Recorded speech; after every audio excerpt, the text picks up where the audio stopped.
Hindi to English translation करते समय केवल हमें रूल ही नहीं, बहुत सारी चीज़ें आनी चाहिए जो हमें हिंदी से इंग्लिश ट्रांसलेशन करने में हेल्प करते हैं। तो रूल तो मैं नोट करवा ही रहा हूँ टेंस के थ्रू।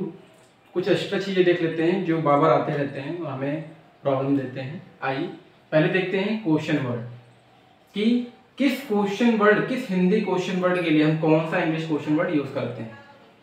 इस मीन्स अगर हिंदी सेंटेंस में क्या गिवन होगा तो उसकी इंग्लिश हम क्या यूज करेंगे, व्हाट। क्या की इंग्लिश व्हाट यूज करेंगे। अगर हिंदी सेंटेंस में कौन गिवन होगा तो उसकी इंग्लिश हम हु यूज करेंगे। किसको वर्ड गिवन होगा, अगर हिंदी सेंटेंस में अगर किसको वर्ड गिवन होगा तो हम हु का यूज करेंगे। अगर हिंदी सेंटेंस में किसका, किसकी, किसके ये वर्ड आए हुए हैं तो हम तीनों के ही लिए कॉमन वर्ड हुज का यूज करेंगे। अगर हिंदी सेंटेंस में कौन सा या कौन सी या कौन से, इन तीनों में से कोई वर्ड आया, कौन सा, कौन सी, कौन से, तीनों ही केसेस में हम विच का ही यूज करेंगे। अगर हिंदी सेंटेंस में गिवन है कब तो उसके लिए हम व्हेन का यूज करेंगे। कहाँ की इंग्लिश क्या होती है, वेयर। क्यों की इंग्लिश क्या होती है, व्हाई। कैसा, कैसी, कैसे, इनमें से कोई भी वर्ड हो, चाहे कैसा हो, कैसी हो, कैसे हो, तीनों की इंग्लिश एक ही होती है, दैट इज व्हाई, हाउ। कैसा, कैसी, कैसे की इंग्लिश क्या होती है, हाउ। कितना, कितनी, कितने, अगर ये वर्ड आते हैं तो यहाँ पे आपको ये देखना है कि जो सेंटेंस गिवन है अगर वहां पे क्वांटिटी की बात हो रही है, कितने पेन थे, कितने रुपए थे, तो देखिए क्वांटिटी है ये, इसे हम काउंट कर सकते हैं। तो अगर ऐसी चीज सेंटेंस को रीड करते समय ऐसी चीज नजर आ रही है कि काउंट किया जा सकता है तो वहां पे हम कितना या कितने कितने के लिए हम हाउ मेनी का यूज करेंगे। अगर हम काउंट कर सकते हैं तो उसके लिए हम हाउ मेनी का यूज करेंगे। अगर हम काउंट नहीं कर सकते हैं, हम मेजर करते हैं, ठीक है, जैसे लीटर में, किलोमीटर में, मीटर में, तो वहां पे हम हाउ मच का यूज करते हैं। किसका यूज करते हैं, हाउ मच, हाउ का मच, हाउ मच। या कितने आदमी थे वहां पे, इसके लिए क्या यूज करेंगे, हाउ मेनी, क्योंकि हम आदमी को काउंट कर सकते हैं इसलिए हाउ मेनी का यूज करेंगे। बट हम लीटर को काउंट नहीं कर सकते, सॉरी मीन्स हम दूध या पानी काउंट नहीं कर सकते हैं तो उसके लिए हम मेजरमेंट का यूज करेंगे, मीन्स हाउ मच का यूज करेंगे। तो ये प्लीज इसको नोट कर लीजिए, नोट करके इसको लर्न कर लीजिए, क्योंकि ये हर क्लास में या मान लीजिए हम हिंदी से इंग्लिश चेंज करते समय ये वर्ड आएंगे ही आएंगे, कोई ऑप्शन ही नहीं हमारे पास इनको लर्न करने के अलावा। प्लीज लर्न कर लीजिएगा। आई अब सब्जेक्ट देख लेते हैं। देखिए जब हिंदी से इंग्लिश सेंटेंस चेंज करते हैं तो सब्जेक्ट बहुत प्रॉब्लम क्रिएट करती है कि यहाँ पे हम ऑप्शन में हैज दिया है तो हैज यूज करें कि हैव यूज करें, इज एम आर ऑप्शन में दिया हुआ तो इफ यूज करें कि एम किया। तो मैंने बताया था कि सब्जेक्ट डिसाइड करता है कि हमें कि कौन सा हेल्पिंग वर्ड यूज करना है। Is am are, was were, has have, ये सब क्या होती है, हेल्पिंग वर्ड होती हैं, और सब्जेक्ट डिसाइड करता है कि इनमें से कौन सा वर्ड यूज करेंगे। तो ये टेबल लर्न करना हमारे लिए बहुत इंपॉर्टेंट है। देखिए सिंगुलर सब्जेक्ट में ही, शी, इट या किसी पर्सन का नेम आता है तो ये लर्न कर लीजिएगा, ही, शी, इट या किसी सिंगल पर्सन का नेम, राम, श्याम, मोहन, सोहन, तो ही, शी, इट या किसी पर्सन का नेम आता है तो वो क्या होते हैं, वो सब सिंगुलर सब्जेक्ट होते हैं। अब ये ही कहाँ यूज करते हैं, आइए देखिए। अगर सेंटेंस में गिवन है कि वह आम खाता है तो देखिए वह लास्ट में खाता है, मतलब कि वो कहीं ना कहीं मेल है।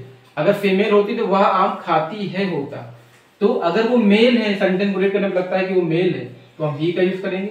सेंटेंस को रीड करने में लगता है कि फीमेल है, वह आम खाती है, फीमेल है, तो वहां पे हम शी का यूज करेंगे। तो वह की इंग्लिश ही होती है और वह की शी भी होती है। वह दोनों वह की इंग्लिश ही और शी होती है, बट कहाँ ही लगाना है, कहाँ शी लगाना है, वो हम मेल और फीमेल से डिसाइड करते हैं। अगर सब्जेक्ट मेल है, मतलब वह है लेकिन वो मेल है तो ही लगाइएगा। वह फीमेल है, वह आम खाती है तो शी लगाइएगा। वह आम खाता है तो ही लगाइएगा, ठीक है। तो मेल फीमेल का भी ध्यान देना। वह की इंग्लिश ही शी दोनों होती है, और वो मेल है कि फीमेल, इसका भी ध्यान देना। मेल होगा तो ही, फीमेल होगा तो शी। इट का यूज बहुत ही इंपॉर्टेंट है और थोड़ा सा टिपिकल भी है, तो यहाँ हमें ध्यान से समझना होगा कि चीज हम कैसे करेंगे। अगर सेंटेंस में वेदर की बात हो रही है, मीन्स मौसम की बात हो रही है, तो हम इट का यूज करेंगे, ठीक है। कि आज बारिश हो रही है, या आज बहुत गर्म है, या आज ठंडी बहुत है। तो ऐसे सेंटेंसेस जहाँ पे मौसम की बात हो वहाँ पे इट लगाना है, first one. Second one is अगर सेंटेंस में टाइम की बात हो रही है तो वहाँ पे हम सब्जेक्ट के रूप में इट का यूज करेंगे। अगर सेंटेंस में नॉन लिविंग थिंग्स गिवन है, ठीक है, नॉन लिविंग थिंग मतलब कोई भी निर्जीव ऑब्जेक्ट दिया हुआ है, तो वहाँ पे हम इट का यूज करेंगे। तो वेदर के साथ भी इट आता है, टाइम के लिए भी इट का यूज करते हैं, नॉन लिविंग थिंग्स के लिए भी इट यूज करते हैं। तो जब हम ये क्लासेस करते रहेंगे तो अभी के लिए आप ये लर्न कर लीजिए कि वेदर, टाइम और नॉन लिविंग थिंग के लिए हम सब्जेक्ट के रूप में इट का यूज करते हैं। ये माइंड में फ्रीज कर लीजिए, और अभी हम लोग जैसे जैसे आगे ट्रांसलेशन करते रहेंगे, नए नए रूल सीखते रहेंगे, तो ये बहुत अच्छे से आपको आ जाएगा। और लास्ट वन इज नेम। अगर किसी का नेम गिवन है, ठीक है, जैसे मोहन, सोहन, रोहन, तो अगर सिंगल नेम है, सिंगल नेम, तो हम उसको सिंगुलर सब्जेक्ट में लेंगे। तो ही, शी, इट या किसी सिंगल पर्सन का नेम सिंगुलर सब्जेक्ट में आता है। आइए प्लूरल सब्जेक्ट में कौन कौन से वर्ड आते हैं। प्लूरल सब्जेक्ट में आता है आई, यू, वी, दे, या टू और मोर नेम्स। मतलब दो नाम दिए हुए हैं, राम एंड श्याम, मोहन, सोहन। अगर दो नेम दिए हुए हैं तो वहां पे हम प्लूरल कंसाइडर करेंगे। अगर दो से ज्यादा नाम दिए हुए हैं, राम, श्याम एंड मोहन, तो वहां पे भी उसको हम प्लूरल सब्जेक्ट ही कंसाइडर करेंगे। दोनों ही केस में, वो चाहे दो पर्सन का नेम हो चाहे दो से ज्यादा पर्सन का नेम हो, दोनों ही केसेस में हम उसको प्लूरल सब्जेक्ट कंसाइडर करेंगे और उसके अकॉर्डिंग हम सब हेल्पिंग वर्ब का यूज करेंगे। आई की इंग्लिश मैं। आई की इंग्लिश क्या होती है? मैं। अगर हिंदी सेंटेंस में मैं दिया हुआ है तो हम आई का यूज करेंगे। हिंदी सेंटेंस में तुम दिया है सब्जेक्ट, तो हम यू का यूज करेंगे। हम सब्जेक्ट है हिंदी सेंटेंस में, तो हम इसकी इंग्लिश वी होती है, हम वी का यूज करेंगे। हिंदी सेंटेंस में वे दिया हुआ है तो उसकी इंग्लिश दे होती है और हम दे का यूज करेंगे। तो हिंदी सेंटेंस में हमें ये वर्ड मिलेंगे सब्जेक्ट के प्लेस पे, मैं, तुम, हम, और इंग्लिश में हम ये वर्ड यूज करेंगे, मैं की आई, तुम की यू, हम की वी, वे की दे। और ये सब क्या है? ये सब के सब प्लूरल सब्जेक्ट हैं और हम इनके अकॉर्डिंग हम हेल्पिंग वर्ब का यूज करेंगे। आई होप आप लोग को अच्छे से ये टॉपिक क्लियर हो गए होंगे। इनकेस फिर भी कोई डाउट हो तो प्लीज एक बार ये वीडियो दोबारा देखिएगा। आई एम श्योर आपको सारी चीजें अच्छे से क्लियर हो जाएंगी। तो आज की क्लास हम यही वाइंड अप करेंगे और अपने नेक्स्ट सेशन में हम प्रेजेंट परफेक्ट कॉन्टिन्यूअस टेंस के साथ आपके साथ रूबरू होंगे। इन्हीं शब्दों के साथ जय हिंद।